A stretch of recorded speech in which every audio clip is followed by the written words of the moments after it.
ministro da Fazenda, Fernando Haddad, participa de uma reunião na sede da Fiesp. Nós vamos conversar agora com o economista Roberto Dumas para entender os desdobramentos econômicos desse encontro e também sobre as declarações do presidente do Uruguai, Lacalle Pou, sobre o avanço das negociações do acordo bilateral com a China. Muito bem-vindo, são muitos assuntos. Bem-vindo, professor, um bom dia. Bem-vindo, muito obrigado, é um prazer sempre estar aqui com vocês. Prazer é nosso em recebê-lo por aqui. Professor, essa reunião aí do Haddad hoje na Fiesp é mais uma tentativa aí do presidente da Fiesp, o Josué Gomes, que tem tido alguns problemas dentro da federação de mostrar uma força política? Eu acho que um dos objetivos do Haddad ir para a Fiesp seria muito mais mostrar que o Lula tem um interesse de reindustrializar o Brasil. Mas a forma que o Lula ou o novo governo tem interesse de reindustrializar o Brasil mostra uma certa tendência de volta ao passado. Por quê? O que o governo tenha dito? Que para industrializar o Brasil é necessário que você tenha mais subsídios, principalmente de bancos estatais. Caixa Econômica Federal, Banco do Brasil e BNDES. Não é assim que se reindustrializa o país. Não é assim que você ganha competitividade. Você ganha competitividade com produtividade total dos fatores. Produtividade da mão de obra e produtividade do capital. É óbvio que a Fiesp ela tem mais é que reclamar mesmo. Ela tem mais é que pedir mais subsídios. Mas veja, isso seria profanar as vantagens comparativas, que eu sempre digo, se eu não cuido do meu jardim, porque eu não sou bom para cuidar do meu jardim, eu sou caro para cuidar do meu jardim, e eu prefiro que alguém cuide do meu jardim porque vai cuidar melhor e mais barato, por que nós não vamos importar? Então essa política industrial que geralmente o Haddad tem falado, é muito mais uma política de substituição de importações que vem lá das catacumbas da política econômica da década de 70 e que não ajuda na produtividade da indústria brasileira, claro. Professor, a pergunta agora é do Diogo Schelp. Professor, bom dia. Professor, em 2010, ou seja, no final do governo Lula, o então presidente da Fiesp, Paulo Scaff, disse que o medo do PT não existia mais. Ele disse exatamente isso. Obviamente se referindo a toda a preocupação que existia anteriormente com as políticas econômicas que o PT viria a adotar. No entanto, durante os 2 primeiros mandatos de Lula inclusive encontrou-se com os líderes da Fiesp diversas vezes, cada vez que vinha a São Paulo, fazia uma visitinha na Fiesp. Óbvio que muitas coisas aconteceram de lá para cá que fizeram com que a resistência do empresariado ao PT retornasse ou crescesse novamente. Mas diante desse histórico, de sempre ter o diálogo, a gente pode considerar que, nesse novo governo, a Fiesp ou o empresariado industrial pode considerar que tem uma chance de ter um diálogo com o PT, inclusive de convencer o novo governo de que essa política que o senhor descreveu não é a melhor para o país? Veja, essa política que nós escrevemos agora, que não é a melhor do país, é justamente a política que o PT adota. É a política de substituição de importações. E que, na minha humilde opinião, é justamente a política que também a Fiesp adota. Ela acha que, utilizando os bancos públicos, o BNDES, para subsidiar cada vez mais a indústria e permitir ou não permitir a competição de bens importados, com a falácia de que vai modernizar a indústria, isso já está ultrapassado. Então, você vai falar que o Lula, ou melhor, o PT ou a esquerda está não coadunado com Fiesp, não corresponde com a realidade.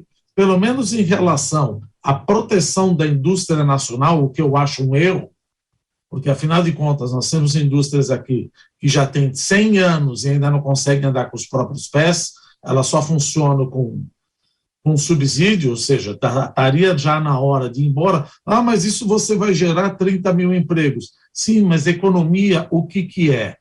É ajudar a maioria da população a ter um bem mais barato e melhor. No final das contas, o que acontece com a Fiesp muitas vezes? Parece que são minorias gritantes prejudicando maiorias silenciosas. Então, o PT ele tem esse conluio com a Fiesp. Talvez o que ele não tenha conluio com a Fiesp seria no que tange o aspecto de subir o salário mínimo além da produtividade do trabalhador. Ou seja, não estou dizendo subir de acordo com a inflação, merece subir de acordo com a inflação, mas isso é simplesmente uma matemática. Se eu sou inteligente, 40% a mais, e ganho um aumento salarial de 60% a mais, olha, o que vai acontecer com o meu lucro? O que vai acontecer com o meu fluxo de caixa? O que vai acontecer com o meu lucro líquido? O que vai acontecer com o meu patrimônio líquido? Você está desindustrializando o Brasil e está forçando as empresas a irem para fora para fazer cada vez mais outsourcing. Não existe em economês o nome salário. O que existe é custo unitário do trabalho, que é o salário ajustado à produtividade. Mas o brasileiro ganha muito pouco. Sim, porque a nossa produtividade é muito baixa. Então, tinha até um candidato ao governo que falava o seguinte: um dos maiores salários da zona do euro é o do alemão. Sim e não. Em termos absolutos, ele estava correto.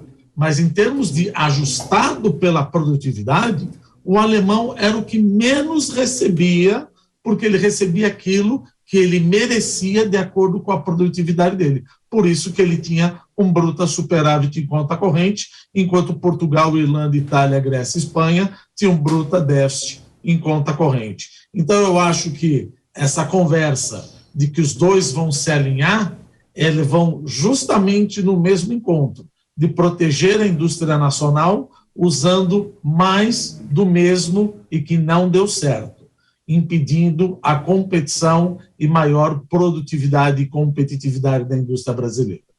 Professor, na semana passada o Lula foi para a Argentina, depois para o Uruguai. Hoje ele recebe o Olaf Scholz, primeiro-ministro alemão, né? Como é que essas parcerias estão sendo vistas nesse momento? Lula está conseguindo agregar e que, em relação ao Mercosul, ele consegue ser um líder aqui do Mercosul para manter as conversas com outros parceiros da Europa? Veja, o Mercosul é difícil dizer que é uma união aduaneira. É um bloco liderado por ideologia e não pragmatismo. Ou seja, você não tem acordos comerciais. Por exemplo, só para a gente ter uma ideia, o Brasil, eu até anotei aqui, nós exportamos 77 bilhões de dólares para a China no ano passado. Para a União Europeia, 43 bilhões. Para os Estados Unidos, 31 bilhões. Para a América Latina, 5 bilhões. Para o Mercosul, menos ainda. Então, como é que você vai utilizar o Mercosul como a ponta de entrada de fazer um acordo comercial? O que nós não estamos fazendo que nós não estamos na Coreia do Sul? O que nós não estamos fazendo que nós não estamos o Mercosul fazer um acordo de livre comércio com a China? Por que eu não estou fazendo um acordo de livre comércio que já está aprovado, precisa ser ratificado com a União Europeia? Ou seja, no final das contas eu vou me encontrar com Cuba e com Venezuela, é aí que eu vou tentar achar que a minha economia vai se desenvolver? Então nós estamos voltando numa coisa que é muito mais um bloco ideológico do que um bloco pragmático que tenta aumentar a competitividade da indústria e colocar o Brasil e o Mercosul, os países do Mercosul, dentro de uma esfera de cadeias produtivas que está muito longe disso de acontecer, ficando preso ao Mercosul. Por isso que visitou o Uruguai, Lacalle Pou, falando, olha, para você fazer um acordo com a China, você precisa fazer o acordo com o Mercosul. Lacalle Pou falou, olha, enquanto vocês ainda estão levando 20 anos para fazer o acordo com a União Europeia, eu preciso continuar a crescer. Eu vou vender carne e couro para a China. Vocês estão muito bem-vindos. O Mercosul não anda. Como eu disse, ele virou um bloco ideológico e não pragmático de melhorar o comércio exterior. Diogo? Professor, como o senhor avalia essas conversas renovadas de que o BNDES vai novamente abrir as linhas de financiamento para obras de infraestrutura nos países vizinhos? Veja, em primeiro lugar, é importante dar um voto de confiança para o BNDES e para esse tipo de operação. Se esse tipo de operação está completamente blindada, com garantias, há de se louvar. Veja, eu estou financiando um projeto no exterior com dinheiro brasileiro porque eu vou precisar desse gás. Isso é normal que aconteça. O problema é quando, às vezes, o governo fala que isso não tem risco, que inclusive usou o aspecto que não tem risco quando nós financiamos as exportações argentinas. Existe risco, sim. Existe risco, sim. Ah, mas quem cobre o risco não é o BNDES, não é, por exemplo, mudando um pouco da sua pergunta, quando a gente financia as exportações da Argentina, não é o risco do Banco do Brasil, não é o risco da Caixa Econômica, não é o risco da Argentina, não é o risco do Brasil, mas é do Fundo Garantidor. Meu Deus, o Fundo Garantidor sou eu. O Fundo Garantidor é o Tesouro. Então, o Tesouro brasileiro está correndo risco à Argentina de pagamento. E a gente sabe que a Argentina tem reserva internacional entre 5 a 9 bilhões de dólares. Então, é importante que esse acordo ou essa negociação com o BNDES, ela seja feita no sentido de um project finance. Ela esteja absolutamente blindada e que não pese no bolso do cidadão brasileiro utilizando o Fundo Garantidor de Crédito ou Fundo Garantidor Soberano, caso a Argentina dê um calote. Então, é isso que nos deixa mais preocupados. Mas, em princípio, se for bem estruturado e que o risco for mitigado e que para quem eu estou emprestando, goza de crédito, o que não é o caso da Argentina, isso seria salutar. Mas não me parece que, no momento, seria a hora de fazer negócios com um país que está absolutamente quebrado, com uma reserva internacional que não passa de 9 bilhões de dólares e com uma inflação de 100%.